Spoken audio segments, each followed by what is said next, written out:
사실 우리가 항상 그 예배를 드리면 어둠의 세력들이 틈탄다라고 하는 것을 생각을 합니다.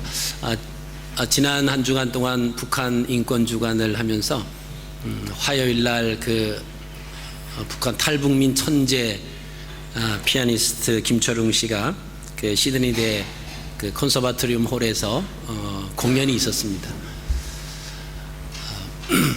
그 공연을 하기 전에 미리 들어가서 리허설도 하고 모든 것을 다 세팅을 해서 다 확인을 했어요. 근데 막상 이제 공연이 시작이 됐는데 마이크가 안 나와요. 마이크가 안 나와가지고 뭐 옆에서 이 엔지니어는 뭐 땀을 뻘뻘 흘리면서 분명히 조금 전까지는 전부 다 확인을 했거든요. 마이크가 안 나오니까 사회가 진행이 안 되고 뭐 그러면서 시간을 그런 적이 있습니다. 매번 그 집회에 보면 뭐 한국에 있을 때도 보면 큰 집회할 때 그 집회 장소의 그 음향이라든가 그런 시스템이 뭐 엄청나죠. 뭐 그 리허설하고 그럴 때 다 되는데 막상 시작을 딱 하면 이 마이크에 문제가 생기고 영상에 문제가 생기고 그러한 일들을 흔히 접합니다. 조금 전까지 됐는데 이제 안 되니까 이 담당자는 뭐 어떻게 할 바를 모르죠. 믿는 자들은 사단의 역사구나, 우리가 더 열심히 기도하면 되겠다, 그리고 이제 그것을 이렇게 받아들이죠. 우리가 예배 전에 우리가 찬양을 같이 이렇게 드리시면서 영상이 안 나와서 조금 걱정을 했습니다. 제가 여러분들 되게 성경책 안 가지고 다니시는 거 알거든요. 예배가 시작이 되면 찬송은 어떻게 부를 것이며 또 이 교동문은 어떻게 할 것인가 하는 그런 생각을 했는데 또 예배가 시작되니까 다 작동이 돼서 감사하게 생각을 합니다. 그래서 여러분들이 늘 좀 찬송가 성경책을 좀 가지고 다니셔서 돌발 사태를 대비해서 좀 가지고 다니시면 좋을 것 같다라고 하는 생각을 했습니다. 좀 무거우시더라도 차가 조금 무거울 뿐이죠. 뭐 그래서 좀 가지고 다니시면 좋겠다라고 하는 생각을 했습니다. 네, 여기 재미난 글이 있어서 소개를 하면서 오늘 말씀을 함께 나누기를 원합니다. 마누라와 국회의원의 공통점 1. 하여간 말이 많다. 2. 내가 선택하지만 후회하고 있다. 3. 아는 채도 하지 않다가 필요할 때면 아양을 떤다. 4. 할 일이 많아 바빠 죽겠다고 하는데 내가 보기엔 매일 노는 것 같다. 5. 말로는 도저히 상대가 안 된다. 이게 마누라와 국회의원의 공통점이라고 합니다. 근데 마누라가 국회의원보다 나은 점이 있대요. 밥은 해준다 거고요. 또 국회의원이 마누라보다 나은 점이 있답니다. 그것은 4년마다 갈아치울 수 있다 라고 하는 거예요. 또 있습니다. 남편과 대통령의 공통점. 내 손으로 골랐으나 참 싫다. 2. 뒤통수를 친다. 3. 안에서는 싸우고 밖에 나가서는 친한 척한다. 4. 약속을 지키지 않는다. 5. 아직도 내가 자기를 사랑하는 줄 안다. 6. 내 말은 죽어라 안 듣고 자기 마음대로 하다가 패가 망신한다. 7. 헤어지려면 절차가 복잡하다. 이게 남편과 대통령의 공통점입니다. 또 하나 말씀을 드릴게요. 골프와 자식의 공통점이래요. 골프하고 자식. 내 마음대로 잘 안 된다. 2. 안 될수록 패지 말고 띄워줘야 한다. 3. 한 번 인연을 맺으면 평생을 간다. 4. 늘 똑바로 가기를 원한다. 4. 잘못 때리면 다른 길로 빠져나가 삐뚤어지기 십상이다. 6. 잘할 경우 대개 뻥을 쳐서 이야기하게 된다. 7. 끝까지 눈을 떼지 말아야 한다. 8. 비싼 과외를 해도 되지 않을 때가 있다. 이게 골프하고 자식의 공통점이라고 합니다. 자, 오늘 본문 말씀 중에서 우리가 오늘 말씀의 제목을 보면 49절에 보면 의인 중에서 악인을 갈라낸다라고 하는 그런 단어가 있습니다. 자, 의인 중에서 악인을 갈라낸다라고 하는 의미를 쉽게 이해하기 위해서 48절에서는 그물에 대한 비유를 말씀을 하고 있습니다. 그럼 마태복음 13장에는 그 천국에 대한 비유를 10가지나 소개가 되어 있습니다. 이 13장 한 장 안에 예수님이 천국에 대한 비유가 10가지입니다. 그래서 마태복음 13장을 가리켜서 비유장이다, 우리가 그렇게 흔히 부르기도 합니다. 우리 예수님이 이 땅에 오셔서 말씀하실 때 그 공간복음 중에서 예수님이 비유로 말씀하신 부분이 몇 개일까? 400개가 된다고 하는 겁니다. 우리가 예수님이 비유로 말씀하시는 건 몇 개 이렇게 찾아서 생각할 수 있습니다만은 예수님의 비유는 400개나 된다는 거예요. 그러니까 모두가 다 이 비유 말씀, 비유로 말씀하셨는데 이것을 잘못 이해하고 잘못 해석하면 잘못된 의미와 뜻을 가질 때가 많이 있다라고 하는 것입니다. 오늘 본문 47절을 함께 보시겠습니다. 또 천국은 마치 바다에 치고 각종 물고기를 모으는 그물과 같다. 자, 천국은 무엇과 같다. 이게 이제 비유다라고 하는 것이죠. 자, 그러면 그 무엇은 그물을 말합니다. 천국은 그물과 같다. 천국이 그물의 비유가 됐습니다. 이것이 13장에 소개된 비유 중에서 10가지 비유 중에서 8번째 그 비유가 바로 그물 비유입니다. 자, 그물을 바다에 던졌다라고 하는 의미는 13장 첫 번째 비유에서 소개되는 내용 중 농부가 밭에 씨를 뿌렸다라고 하는 거와 일맥상통합니다. 농부가 밭에 씨를 뿌린 거와 어부가 바다에 그물을 던진 것과 같다라고 하는 것입니다. 바다에 그물을 던지는 분도 예수님이시고 밭에 씨를 뿌리시는 분도 예수님이시다라고 하는 것을 우리에게 말씀해 주십니다. 그러면 천국은 예수님으로부터 시작이 된다라고 하는 의미가 우리가 마태복음 13장을 통해서 볼 수가 있습니다. 예수님 당시에 사용되었던 그물이 크게 3가지로 소개가 됩니다. 첫째는 후릿 그물이고, 둘째는 투망이고, 세 번째는 삼중자망입니다. 이 3가지 그물 중에서 오늘 본문에 나오는 그 그물은 첫 번째로 소개되는 후릿 그물입니다. 이 그물은 두 팀이 나눠서 고기를 모으는 그런 그물을 의미합니다. 그래서 이 그물의 그 길이는 약 한 30m 정도 되고요, 그 그물의 폭은 한 4m 정도 되는 것입니다. 양쪽에 배들이 이 그물을 잡고 밑에는 이제 추가 달렸고, 그래서 30m 되는 길이와 4m 되는 그 높이의 그물을 가지고 바다로 이렇게 끌고 가는 겁니다. 일정한 간격을 유지하면서 끌고 가면 그 사이에 있던 모든 고기는, 큰 고기든 작은 고기든 다 그 그물 안에 잡히게 됩니다. 그래서 그 그물을 끌고 나와서 이제 그 고기를 가르는, 그럴 때 쓰는 그 그물이 바로 후릿 그물입니다. 그래서 오늘 나오는 그 그물은 바로 후릿 그물에 대해서 말씀을 하시는데요. 그래서 해변가에 그 그물을 가지고 와서 이제 그 고기를 분류하는 그 작업을 이야기합니다.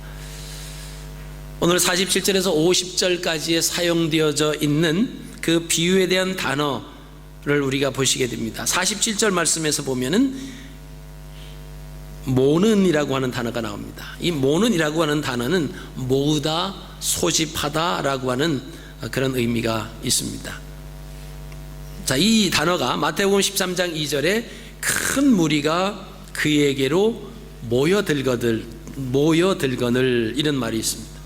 또 22장 마태복음 22장 10절에는 종들이 길에 나가 악한 자나 선한 자나 만나는 대로 모두 데려오니 혼인잔치에 손이 가득한지라. 자, 데려왔다라고 하는 의미가 있고요, 마태복음 25장 32절에 모든 민족을 그 앞에 모은다라고 하는 의미가 있습니다. 또 마태복음 13장 30절에 곡식을 모아 내 곡간에 넣어라. 자, 이 47절에 소개된 그 동사는 모는 이라고 하는 모다, 소집하다라고 하는 그런 의미입니다. 그러니까 그물의 각종 다양한 고기를 모으는 것이 바로 천국은 인종이나 종족이나 남녀노소나 빈부에 상관없이 모으고 있다라고 하는 것입니다. 그러니까 천국은 누가 가느냐? 인종 구분이 없습니다. 민족 구분이 없어요. 남녀노소, 빈부, 귀천 그 구분이 없다라고 하는 것입니다. 그러니까 세상적인 조건으로 차별하지 않는 것이 바로 천국이다라고 하는 것입니다. 자, 두 번째 48절에 소개되는 가득하메라고 하는 단어가 있습니다. 이 단어는 가득하다라고 하는 것은 채우다 그리고 충분하다라고 하는 그런 의미로 쓰여졌습니다. 2000년 전에 유대 땅에 던져진 그물은 제한된 그물이었습니다. 천국 백성을 누구만 들어올 수 있느냐라고 하면 유대인들만 제한되어 있었습니다. 그리고 그 밖에 있는 모든 사람들이 이방 사람들이에요. 그러니까 그물 속에 들어올 수 있는 그 사람들은 바로 유대인들, 그리고 유대인들이 아닌 모든 사람들은 이방인들이다라고 하는 것입니다. 그러니까 사실 30m, 4m 되는 폭의 그물이 지나가지만 그 안에 들어오는 고기와 그 이외의 그 바닷가에 있는 고기하고 비교하면 밖에 있는 고기가 훨씬 더 많다라고 하는 겁니다. 그러니까 예수님께서 오셨을 때에 그때 당시에 던졌던 그물은 어떻게 보면 좀 국한되어 있었습니다. 우리는 포함되어 있지 않았습니다. 왜냐하면 이스라엘 백성들, 이 유대인들 이외에는 모두가 다 이방입니다. 이 사람들이 생각하기를 유대인 이외에는 하나님의 구원과 상관이 없는 사람이다라고 하는 겁니다. 그래서 이방인들이 죄 짓고 사는 거 괜찮아요. 이방인들이 하나님 말씀을 어기고 살아가는 거 히브리 사람들이 볼 때 전혀 상관하지 않습니다. 이유는 구원받지 못할 백성이니까, 하나님의 구원의 반열에 들어설 수 없는 사람들이니까 저 사람들은 있으나 마나한 사람들입니다. 오직 구원의 대상은 자기들이다 라고 하는 것이죠. 그 사실이 틀린 말이 아닙니다. 맞는 말이에요. 히브리인들에게 있어서 이런 특권을 받습니다. 특혜를 받았습니다. 그런데 하나님을 영접하지 않았어요. 그런 특혜를 받았음에도 불구하고 특혜를 받아들이지 않았던 이스라엘 백성들, 하나님께서 히브리인들에게 선지자들을 통해서 하나님께로 돌아오라고 외치십니다. 2000년 전 예수님과 제자들이 복음을 전할 때 매우 특수한 그런 시기였는데 이스라엘의 잃어버린 양에게로 가라. 주님이 그렇게 말씀하셨어요. 이스라엘의 잃어버린 양에게로 가라. 이 말씀은 이스라엘의 집에 잃어버린 양을 찾는 시기가 바로 그때였다라고 하는 것입니다. 그런데 히브리인들은 자기의 왕으로 오신 메시아를 거부하였습니다. 이스라엘에게 주어진 특권은 혼인잔치에 초청을 받는 그런 특권입니다. 우리가 아시는 것처럼 마태복음 22장에 소개된 혼인잔치의 비유가 나옵니다. 하나님은 선지자들과 예수 그리스도를 보내서 천국 잔치집에 오도록 이 이스라엘 백성들, 히브리인들을 초청을 합니다. 근데 그들이 여러 가지 이유로 거절을 합니다. 나는 장가 들어서, 나는 밭을 갈아야 되고, 나는 또 짐승을 사서 여러 가지 핑계를 대면서 그 초청에 대한 것을 거부합니다. 아브라함의 자녀라고 하는 명분이 복을 보장하는 증서가 되지 못한다라고 하는 거예요. 하나님이 주시는 그 복을 받기 위해서는 하나님의 초청함에 사실 응해야 되는 겁니다. 근데 거기에 응하지 않는 거예요. 왜 응하지 않느냐? 자기의 개인적인 사생활이 너무나 바빠요. 거기에 관심을 갖습니다. 나는 장가 들어서 갈 수 없습니다. 나는 소를 샀기 때문에 이 소를 가지고 가서 실험해 봐야 되니까 갈 수 없습니다. 여러 가지 이유를 댑니다. 어떻게 보면은 그들이 거절했기 때문에 그 공이 이방인들에게로 던져졌다라고 하는 겁니다. 왕이 잔치를 배설했는데 이 초청받은 VIP를 다 와서 오라고 했는데 못 온다는 거예요. 그리고 잔치 자리는 벼 있습니다. 종들이 와서 얘기합니다. 다 이유가 있어서 이만저만 하다고 초청에 응하지를 못하고 있습니다. 그럴 때 왕이 그러면 길거리로 나가서 아무나 모든 사람을 데리고 오라. VIP를 초청을 했는데 이제는 가서 그 사람들이 아닌 모든 사람들, 가난하고 헐벗고 병들고 이런 사람 다 데리고 와라. 그래서 모았더니 그 잔치집이 가득 찼다라고 했습니다. 이때 초청을 받은 그 수락하는 사람들은 아무런 조건 없습니다.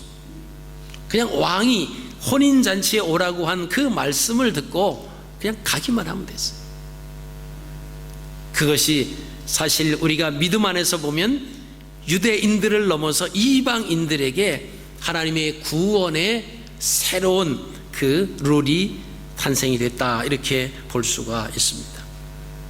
마태복음 4장에 소개되는 예수님을 따르는 사람들의 모습들은 그 당시에 멸시받았던 사람들, 천대받았던 사람들입니다.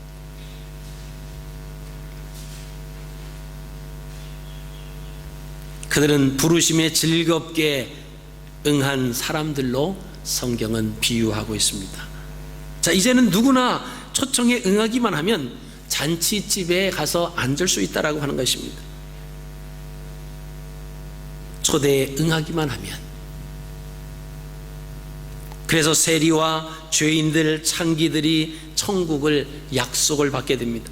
그 당시의 문화로는 세리와 창기들이 하나님 앞에 구원을 받을 수 있는, 감히 예수님에게 다가올 수도 없는, 예수님뿐만이 아니라 그냥 일반적인 사회 속에서도 손가락질을 받으면서 격리 그 취급을 받으며 살아갔던 그런 사람들입니다. 그런데 그런 사람들에게까지 초청이 되는 거예요. 각종 질병에 걸린 사람들, 고통하는 사람들, 가난한 자들, 소외당한 자들, 할 것 없이 누구나 다 왕의 자리에 초청을 받습니다. 그러면 그 잔치집에 가기만 하면 그 잔치의 기쁨을 함께 얻는 그런 영광이 있습니다. 이제는 유대인이냐 이방인이냐 그것이 문제가 되지 않습니다. 누구든지 하나님의 부르심에 응답하기만 하면 부정한 문둥병자라도 혈류증 여인이라도 천국을 경험할 수 있다라고 하는 것입니다. 여러분, 우리가 예수님을 믿는다라고 하는 것은 어린 양 혼인 잔치에 들어가는 입장권을 갖는다라고 하는 것입니다. 다른 방법이 없어요.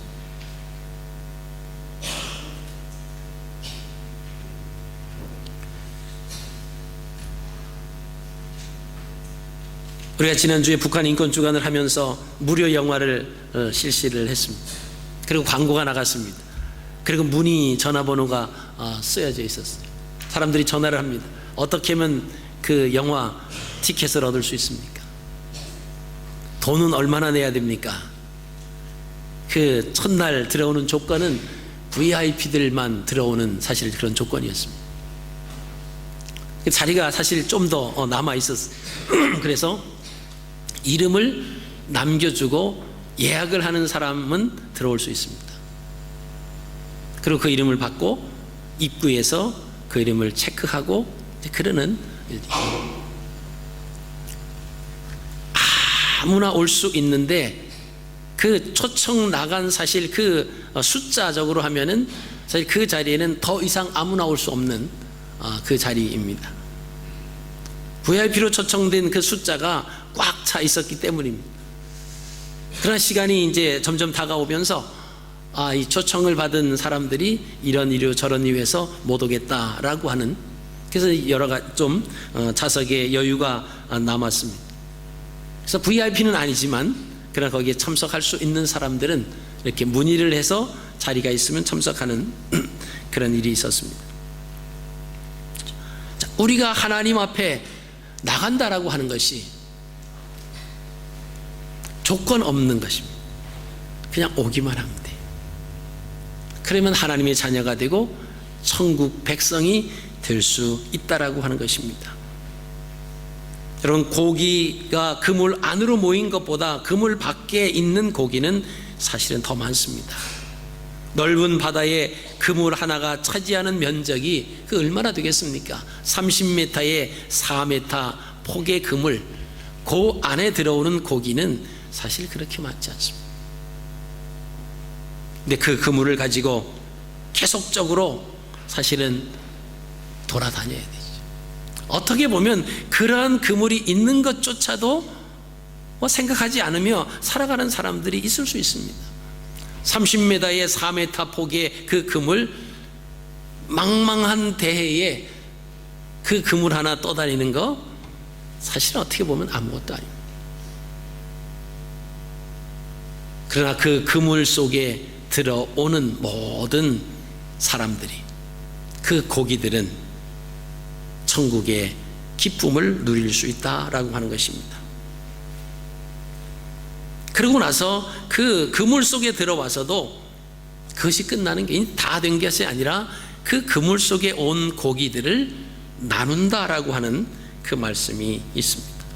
의인 중에서 악인을 갈라낼 때 하나님의 은혜가 얼마나 소중한가를 알게 된다라고 하는 것입니다. 어느 글이 이런 글이 있었습니다. 오늘날 현대교회의 가장 큰 위험은 성령 없는 신앙, 그리스도 없는 기독교, 회개 없는 죄사함, 거듭남 없는 구원, 지옥 없는 천국, 순종 없는 축복을 받는 신앙생활이 되어버리고 있다. 이런 글이 있었습니다. 저는 거기에다 몇 가지 더 붙였으면 하는 마음이 있었습니다. 성경이 없는 죄의 기준, 하나님 없는 자기 의인, 희생 없는 비판. 저는 지금까지 살면서 저희 집사람에게 음식에 대해서 그렇게 말하지 않습니다. 그 이유는 뭔지 아십니까? 제가 음식을 만들 수 없기 때문에 그래요. 여러분, 그렇다고 제가 음식 맛을 모르는 건 아니에요. 음식을 못 만들지만 음식 맛은 알아낼 수 있습니다. 때로는 짜게 하면은 더운 물을 좀 달라고 그래서 부어서 먹고요. 또 그것이 이제 좀 충격이 돼서 우리 집사람이 긴장을 하고 그 다음날 국을 끓이면 또 맹탕을 끓여요. 그러면 제가 소금을 요구합니다.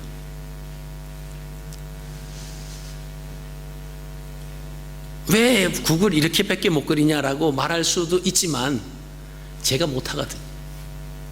그렇기 때문에 말하지 않습니다. 그게 결혼 초기였어요.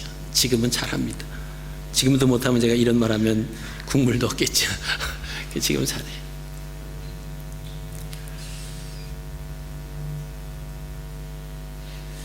여러분, 돈을 벌어다 주지 못하는 남편이 아내에게 왜 가계부를 안 쓰느냐 이런다라고 하면 맞아 죽을 일이죠.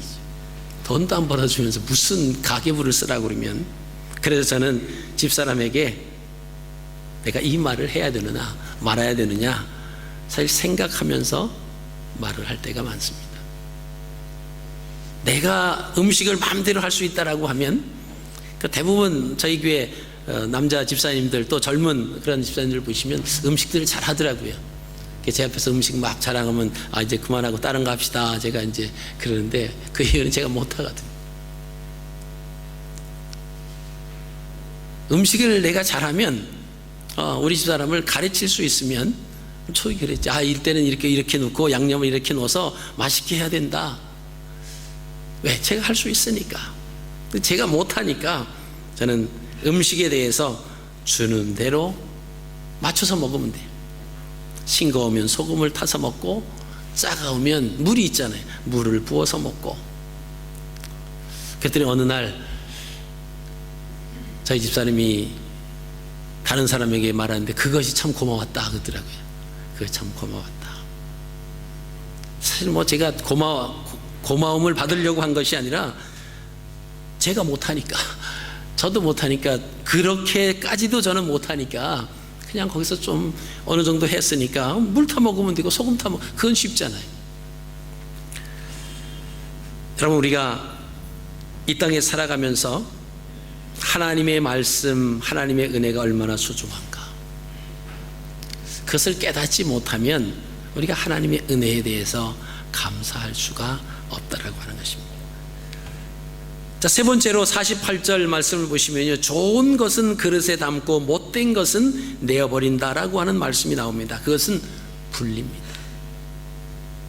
같이 모여 들었지만 그 속에서 분리를 한다라고 하는 거예요.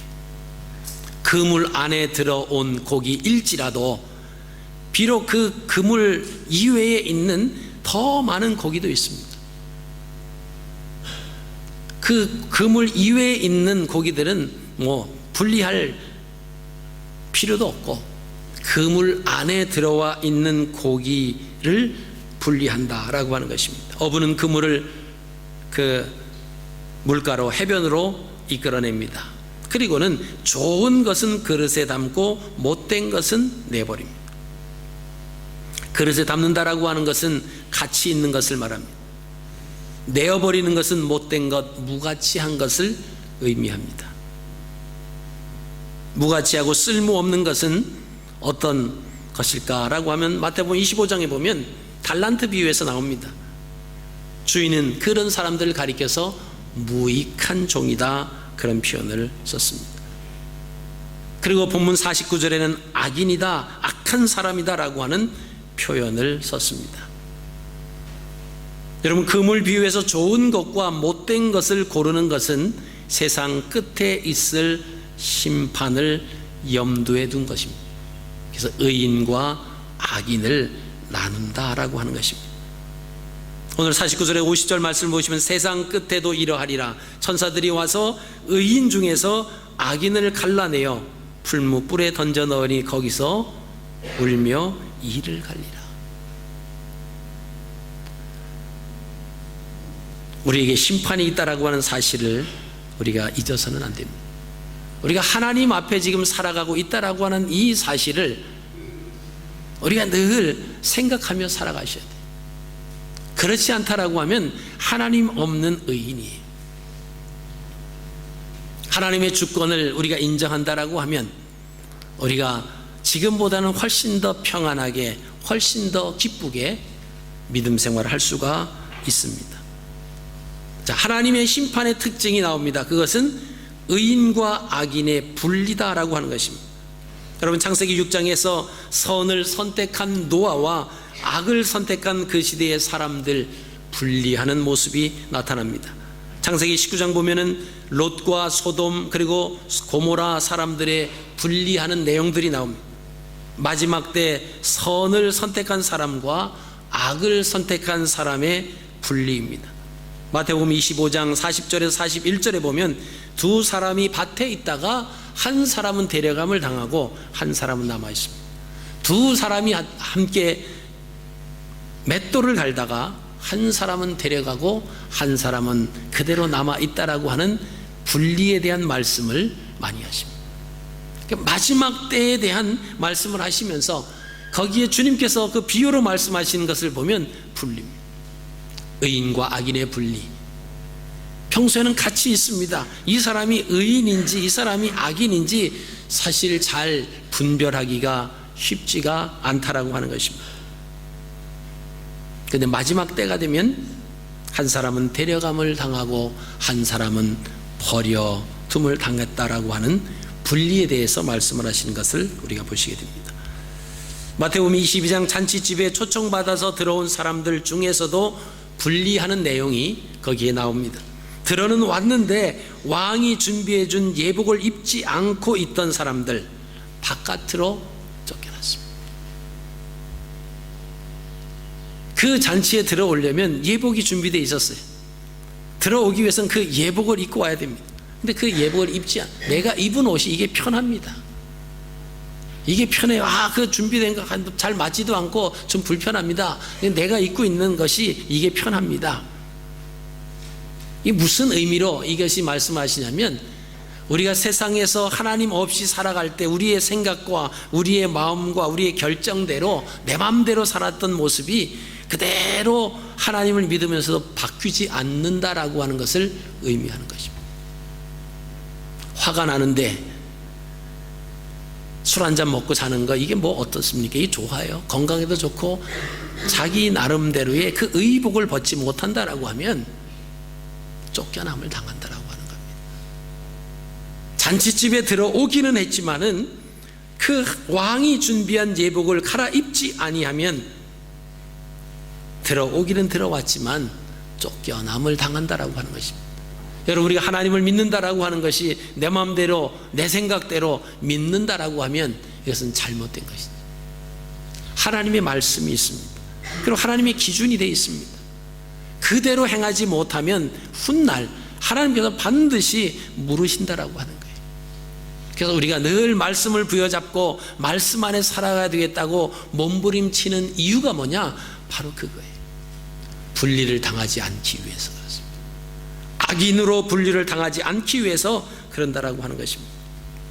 여러분, 왕의 입장에서 생각해 본다면 아무 조건 없습니다. 갈 곳 없고 춥고 배고픈 자들을 불러서 잔치상에 앉히게 했습니다. 조건 하나 있었어요. 들어오면서 준비된 예복을 입어라. 그것은 뭐죠? 왕이 초청된 그 잔치집에 들어오는 그 품격 중에 하나가 예복을 입는 거예요. 잔치집에 오는 예복, 그거 싫다라고 하는 겁니다. 그거 입으라고 한 것이 그렇게 무리한 요구일까요? 아니죠. 당연한 요구일 것입니다. 설령 왕이 요구하지 않는다 하더라도 스스로 예의를 갖춰서 그 자리에 참석해야 하는 것이 당연합니다. 근데 입으라고 해도 그 입지 않죠. 결국은 들어오기는 들어왔지만 쫓겨냄을 당했다라고 하는 것입니다. 그것이 뭐냐면 우리가 하나님의 은혜를 생각하지 못하고 하나님이 베풀어 주신 그 놀라운 은총을 생각하지 못하면 우리가 하나님을 믿는다라고 하면서도 그렇게 행동할 수 있다라고 하는 것입니다. 왜요? 말씀이 없기 때문에 내 생각이 먼저 앞서게 된다라고 하는 거죠. 여러분, 심판은 그물 밖에 있는 고기뿐만 아니라 그물 안에 있는 고기에게도 나타난다라고 하는 것입니다.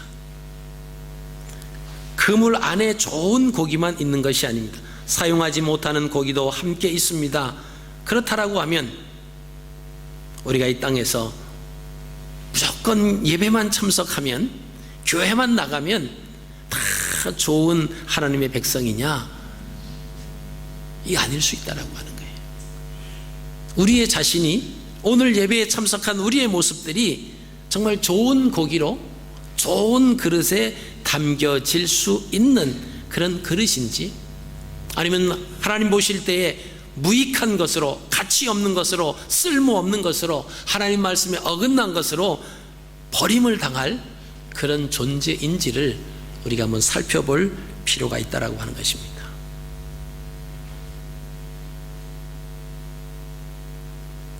그물에 들어있지 않은 고기는 아예 좋은 고기인지 나쁜 고기인지 심사 대상도 되지 못합니다. 그물 안에 있던 고기가 이게 좋은 고기인지 좋지 못한 고기인지 심사 대상이 된다라고 하는 거예요. 우리가 성경은 그렇게 얘기합니다. 하나님의 사랑, 하나님의 용서함, 우리도 그 용서함과 사랑을 본받아서 살아가야 되는 것입니다. 근데 과연 하나님의 사랑이 무언가라고 하는 거예요. 우리가 죄를 졌을 때 하나님이 그 죄를 용서해 주시고 우리를 구원해 주시는가? 사실 깊이 그 말씀을 묵상하면 하나님이 우리의 죄를 졌을 때 그거 죄를 지은 것을 사해 주시는 분은 아니다라고 하는 거예요. 죄를 지면 그 죄를 졌다라고 하는 것을 깨닫지 못하면 깨닫게 하기 위해서 물리적인 힘, 외부적인 힘, 아니면 내면적인 문제로 인해서 자꾸만 그 사람에게 나타나는 현상이 일어납니다. 그래서 죄를 이스라엘 백성이 졌을 때 선지자들을 보냅니다. 회개해야 된다, 돌이켜야 된다, 우상을 섬기면 안 된다, 왜 하나님을 떠났느냐. 그래도 듣지 않아요. 주변 나라들이 와서 그 나라를 공격합니다. 가지고 있는 거 다 빼앗아 가요. 그래도 느끼지 못할 경우에는 그 사람의 자녀가 죽어요. 그래도 못 느끼면 그 사람이 병에 걸려 죽어요. 그러니까 죄를 지었을 때 하나님이 그 죄를 사해 주시는 것이 아니라 죄를 깨닫게 해 주시기 위해서 주변 상황들, 하나님의 말씀을 통해서 계속 경고하시는 거예요. 그리고 나서 그 죄 지은 사람이 깨닫고 하나님 앞에 회개하면 그때 싸매 주시는 거예요. 그때 고쳐 주시는 겁니다. 죄 지은 사람을 모두 다 사랑해 주시고 모두 다 용서해 준다라고 하면 이 세상에 모든 사람이 다 구원받는 거 맞잖아요. 하나님을 안 믿는 것도 죄인데 그 죄도 하나님이 용서해 주신다라고 하면 뭐 다 하나님이 구원해 주시는 거잖아요. 그러나 그것이 아니다라고 하는 거예요. 죄를 지으면 그 죄를 용서하는 것이 아니라 죄를 깨닫게 하는 단계가 있습니다. 그리고 죄를 깨닫고 회개하면 그 사람을 받아주시는 거예요. 그 사람을 품어주시는 겁니다. 이게 하나님의 사랑입니다. 여러분 학교 저희 교회도 학교 선생님을 하시는 분도 계시고 그럽니다마는 학생에게 가장 무서운 그 체벌이 뭐겠습니까? 회초리를 가지고 숙제 안 해오면 막 때리고 혼내키고 벌 세우고, 그게 가장 무서운 체벌이 아니라 무관심이라고 하는 거예요. 숙제 안 해왔어? 다른 아이 같으면 가차없이 벌을 세우고 이 체벌을 하고 그러는데 그냥 통과. 얼마나 좋아요. 숙제를 해오든지 학교에 지각을 하든지 학교를 빼먹든지 무관심을. 처음엔 좋겠죠. 숙제를 안 해가도 괜찮구나. 근데 학교를 빠져도 관심이 없고 무관심이죠. 결국 그 아이는 학교 다닐 때는 좋은 것처럼 보일지 몰라도 결국 무관심이라고 하는 것으로 인해서 그 아이가 정상적으로 성장할 수 없다라고 하는 거죠. 무관심하고 그냥 봐주고 넘어가고 그게 사랑이 아니에요. 여러분, 하나님의 사랑이 그 사랑이 아닙니다. 하나님의 사랑은 잘못된 부분을 깨닫고 빨리 돌아오게 하시는 것이 하나님의 사랑이에요. 무조건 잘못한 거 다 품어주시는 게 하나님의 사랑이다 라고 우리가 생각하는 그 자체가 잘못될 경우가 많이 있습니다. 고기가 그물 안에 들어왔지만 곤란합니다. 불리합니다. 좋은 고기는 좋은 그릇에, 가치 없는 고기는 버려버리는 거예요. 그 뜨거운 모래 떼약볕에 내동댕이 쳐버린다라고 하는 것입니다. 여러분, 예수님께서 왜 제자들에게 이 비유를 말씀하셨겠는가라고 하는 것입니다.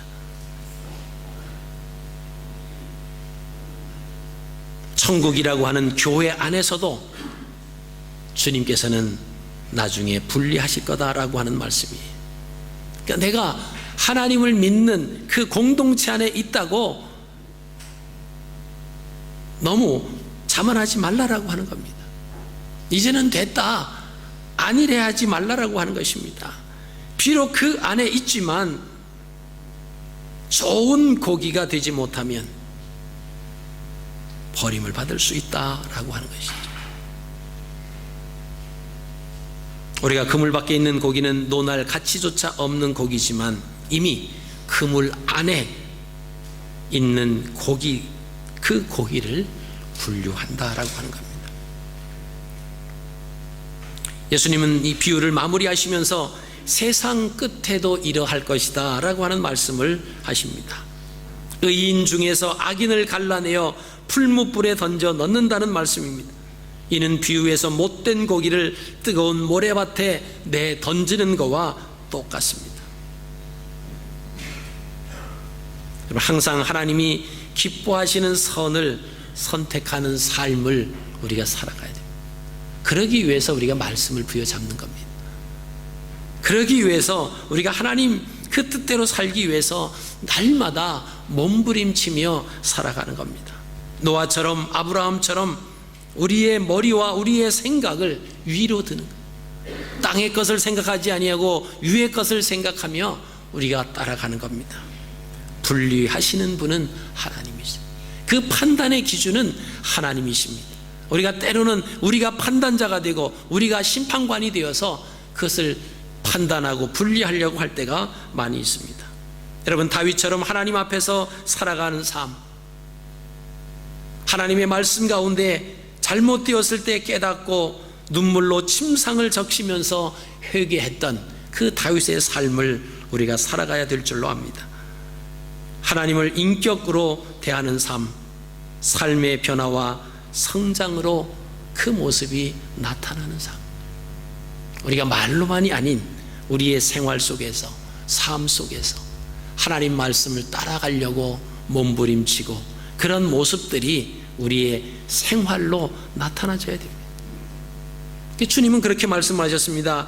그 열매로 그 나무를 안다라고 하는 거예요.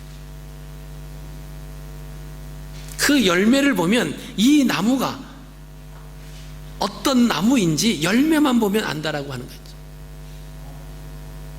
열매가 없는데 사과나무처럼 생겼다고 사과나무다고 그러면 안 된다라고 하는 거예요. 여러분, 우리가 우리의 삶 속에서, 우리의 생활 속에서 주님을 본받는 삶이 아닌데 그 열매가 없으면서 말로만 주장한다고 그거는 아니다라고 하는 거예요.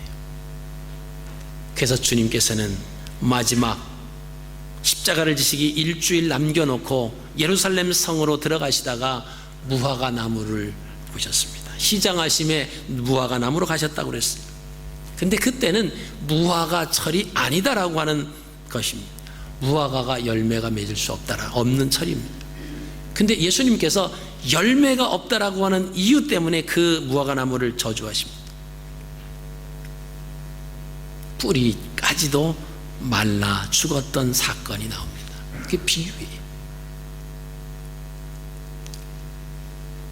예수님께서 지금 이 때에 무화과의 철이 아니다라고 하는 것을 모르셨기 때문에 그랬을까요? 아닙니다. 이건 비유예요. 열매로 그 나무를 안다라고 하는 그 말씀과 연장선상에 있습니다. 늘 열매가 있어야 된다라고 하는 거예요. 늘 그 나무를 알게 하는 그러한 삶이 뒷받침되지 아니하면 뿌리채 뽑혀서 말라 죽을 거다라고 하는 겁니다. 여러분, 이게 비유의 말씀입니다. 이게 엄청난 우리에게 도전이고 충격적인 말씀입니다. 내 삶을 통해서 하나님의 자녀라고 말하면서 하나님 말씀대로 내가 몸부림치면서 살아가려고 하는 삶 속에서 나타나느냐라고 하는 겁니다. 상황 때문에 무너지고 형편 때문에, 마음 때문에 무너져 내리고 열매를 맺지 못하면서 이 열매 사과나무다고 말을 하지만 사과가 없으면 안 된다라고 하는 거죠. 이제 말씀을 맺겠습니다. 우리가 하나님 보시기에 가치 있는 좋은 것, 그런 백성들이 되어야 됩니다. 하나님이 마지막 때 우리를 평가하실 때 좋은 그릇에 담아주실 것인지, 아니면 뜨거운 모래밭에 내 동댕이 쳐버리는 그런 쓸모없는, 가치 없는 물고기가 될지 아무도 모릅니다. 그래서 우리의 삶을 통해서 우리가 그 말씀을 부여잡고 몸부림치며 살아가는 이유가 그래서 그렇습니다. 함부로 우리가 누구를 평가하고 누구를 판단하고 그러기 전에 형제의 눈 속에 있는 티끌을 빼어내려고 하기 전에 우리 삶을 뒤돌아봐야 돼요. 우리 안에 들보가 있음에도 불구하고 들보에 대해서는 생각도 하지 아니하고 우리가 형제 눈 속에 티끌을 빼내겠다고 하는 그런 어리석은 자가 돼서는 안 된다라고 하는 것을 우리가 기억을 하시길 바랍니다. 의인 중에서 악인을 골라내시는 분은 하나님이십니다. 의인 중에서 악인을 갈라내시는 그 권한을 가지신 분도 하나님이시다라고 하는 거예요. 우리가 그 하나님의 판단 기준에 우리가 의인으로 좋은 그릇에 담기는 물고기처럼 그런 곳에 처할 수 있도록 우리가 살아가기 위해서는 우리의 맺혀지는 열매, 우리의 삶의 모습을 통해서 또 이번 한 주간 동안 아름다운 열매를 통해서 하나님의 자녀로서의 그 삶을 살아가시는 저와 여러분들의 삶이 되시기를 주님의 이름으로 축복합니다.